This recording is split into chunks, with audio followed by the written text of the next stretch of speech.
All right. Hello and welcome to this episode where we are going to talk about changing how you view anxiety. Now, when we talk about anxiety, really what we're talking about is the feelings in the body. And so I want to kind of start off by talking a lot about how people talk about OCD and anxiety. And I think there's some confusion there as well. And so that's something else that I want to cover in this episode. But before we dive in, for those of you that don't know me, my name is Matt Cotty. I'm the founder of Restored Minds and the creator of the AAA Response.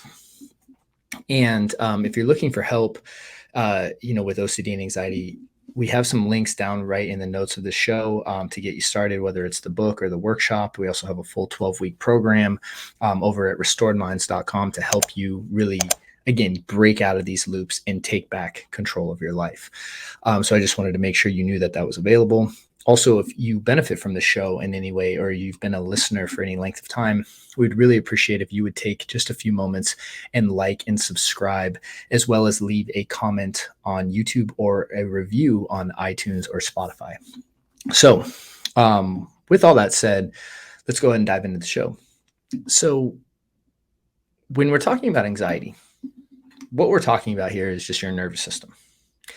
And when your nervous system goes into fight or flight, you can feel a range of stress, right? That could be anything from I feel anxious about a date that I'm going to go on or a presentation that I'm going to give at work to full-blown panic attack or even feelings like derealization and depersonalization.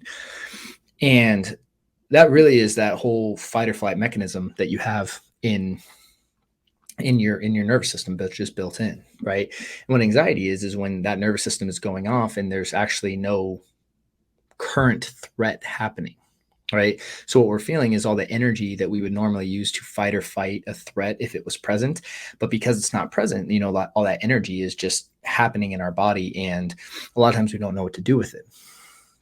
So when people talk about OCD and anxiety, right, what we're really talking about with OCD is that when we're in this fight or flight state, a lot of times what can happen is a lot of racing thoughts can start happening as a result of being in fight or flight. And those are all the what if thoughts, the intrusive thoughts, which then can create more anxiety. So anxiety is really a spectrum of an experience. And OCD is one of the ways that can manifest. So when we're talking about OCD and anxiety, a lot of people say, well, like my OCD is harder for me to deal with than my anxiety. We're talking about really, a big spectrum of an experience here, and that's why it's important to kind of let go of a lot of these labels that we've taken on and diagnoses, because in my opinion, they don't really serve you that well, other than to know where to get help and how to get help and how to intervene and how to, again, do things that are going to calm your nervous system down, calm your mind down. And there's obviously very, very powerful and effective interventions for that. So I just wanted to clarify, when we're talking about anxiety, it's really this whole experience of this fight or flight going off. And that can include, again, the racing thoughts, intrusive thoughts. But what I'm referring to here in this particular episode is a lot of the feelings in the body. And this can come off all sorts of ways, whether it's like feeling hot, sweaty palms, racing heart, again, constricted chest, pain. It can manifest in so many different ways, hyper awareness, hypervigilance, all that stuff. So one of the problems that I think happens in Western medicine is that we have pathologized anxiety. And what I mean by that is we've convinced everyone that having anxiety is a disease, right? And in many ways, when you just break down the word dis-ease, right? It's a lack of ease in the body. So it's true. It is. Your body's in a heightened state.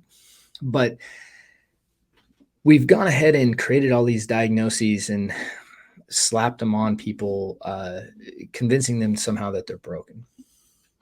And I think that's such a poor way to look at anxiety, because what that then causes people to do, because we have all these things, is when anxiety is present, then immediately we assume that something's wrong with us, right?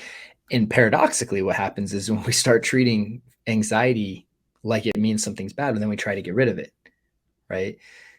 And so we do all these things to get rid of it. In fact, a lot of very common behaviors are really just attempts to neutralize anxiety. When you feel a little anxious at a party or an event and you have some drinks, you're usually neutralizing anxiety, right? That's a good way to, just a simple way we could talk about a safety behavior, or smoking weed or avoiding things that might trigger us, right? These are all little ways that we navigate our feelings as humans. But when we view anxiety as bad, the issue is we're going to treat it as unwanted. And the paradox is that we're going to resist it. And that actually is going to make it stay around more. And we're going to experience it more, which is going to paradoxically reinforce the idea that we're broken or sick or we have some disease, when in actuality it's a relatively normal experience. And I don't think this was ever ill-intended, but I think it's gotten to this point for a lot of people where, I know it did for me, where I just assumed that the presence of anxiety in my body meant that there was something wrong with me. And the reality is just not true. All that means is that my nervous system is sending off the messages of like threat when there's no current threat happening.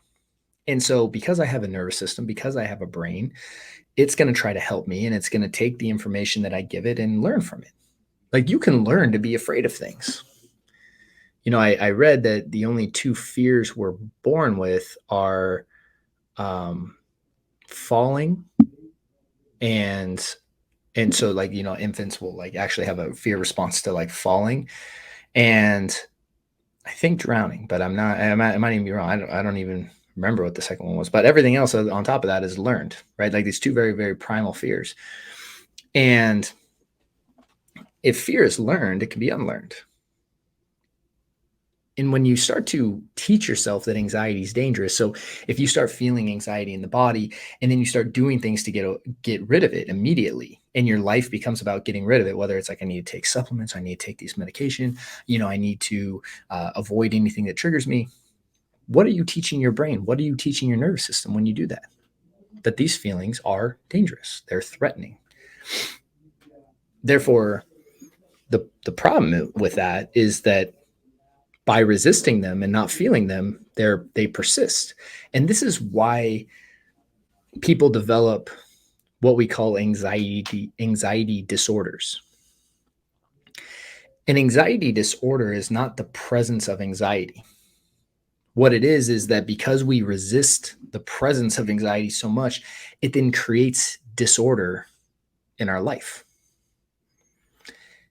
Same thing with intrusive thoughts. Intrusive thoughts are not the indication of a disorder.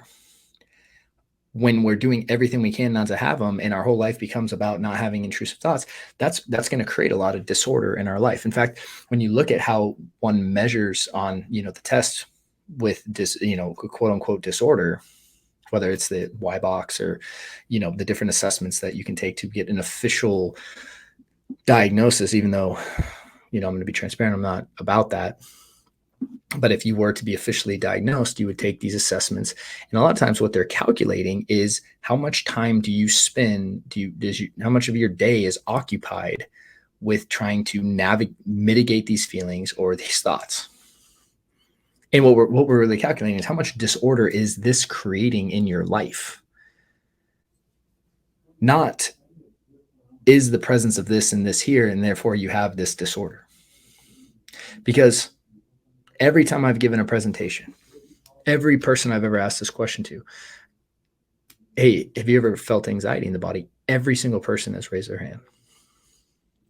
Which means, has your nervous system ever gone off when there wasn't really a threat happening? Or have you taught yourself that something's dangerous when it wasn't really dangerous? It's like, yeah. Every time. I've yet to meet a person who has said, hey, I've never felt anxiety before. I don't know what that is. Can you tell me about it? It's just never, I haven't had that conversation yet. Maybe I will one day. But because If we have the relationship and we have the view that anxiety itself is an indication of a disorder, we are going to paradoxically create more disorder in our life.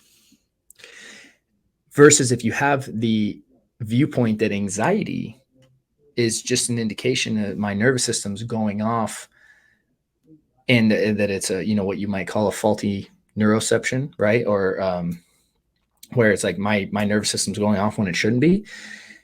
And treating that feeling with just an openness and allowing that feeling to run its course. And then by not doing anything about it, you're actually showing your nervous system, hey, like, we're not in danger.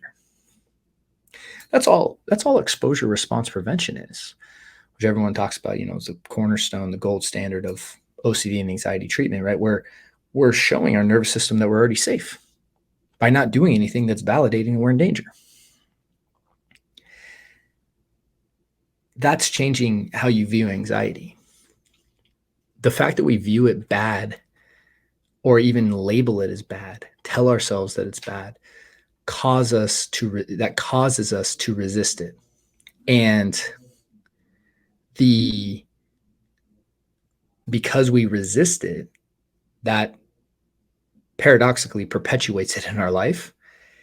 And then our life becomes more and more about not feeling a normal feeling, And now, granted, if your nervous system's going off all day, every day, yeah, like it's not, I mean, I'm going to be transparent. Like that's not, like we want to work on that, right? I'm not saying just to like constantly do your safety behaviors and just allow the anxiety to just run all over the place. No, like we want to send messages of safety to our nervous system. And one of those messages has to be that it's okay to feel however we feel. And that's what taking back control is about. Taking back control is about not having fear be the driving force of your life. And that fear can be about having thoughts, can be about situations, it can be about having feelings. If fear is the driving force of your life, you're not in control. And that by changing our relationship with anxiety, literally like changing how we view it, not labeling it as bad, it allows for a lot more possibility to open up in life. See, that's like one of the biggest assumptions that we all carry is that anxiety is bad. That's a huge belief that I think keeps many people stuck on this journey. Is it uncomfortable? Sure. Well, I mean, think about it. Your body's sending you this energy to fight or flight and nothing's there. So sure, there's a big excess buildup of energy in the system. But when you treat that as unwelcome, that's where the problem begins. Your assumption that the feeling is the problem is a huge trap. Huge trap. And that's why, I wanted to make this episode today, is that it's oftentimes these very little adjustments that get us where we want to go. And it's oftentimes challenging the very assumptions that everyone else is agreeing with and everyone else is validating that can help you get results that no one else is getting. Because if you go to, I'll argue a majority of doctors and you tell them you have anxiety, odds are they're going to potentially try to give you something for it, which validates that it's bad. Now I'm not saying that there's not a place for medication in this. I'm not anti-med. I'm not anti-doctors. I'm not, but it's more what I'm trying to challenge is the overarching narrative of anxiety. The story that we just assume to be true about it. That's what I'm aiming to try to, at least challenge in this episode and say, hey, like maybe I can start to even adjust my beliefs on this just a little. And maybe instead of saying it's bad, I'm not trying to say it's good, but maybe I can just be kind of neutral about it. Maybe it's just a feeling that I can experience as a human. These little shifts are huge on your journey to recovery, and changing how you view anxiety, not changing anxiety itself, I've learned is a very, very powerful stance because you can choose how to view it. You can't always choose if anxiety is going to be present or not, but you can choose how you're going to view it. So hope that was helpful. And again, if you're looking for help, we have some links right down in the notes. Check out restoredminds.com. Also, like I said, if you'd help us out by leaving a review or a comment below, it would just help the algorithm of the show, which helps us get this to more people. So with that said, I wish everyone the best. I wish you a great week, and I look forward to seeing you on the next episode. Take care.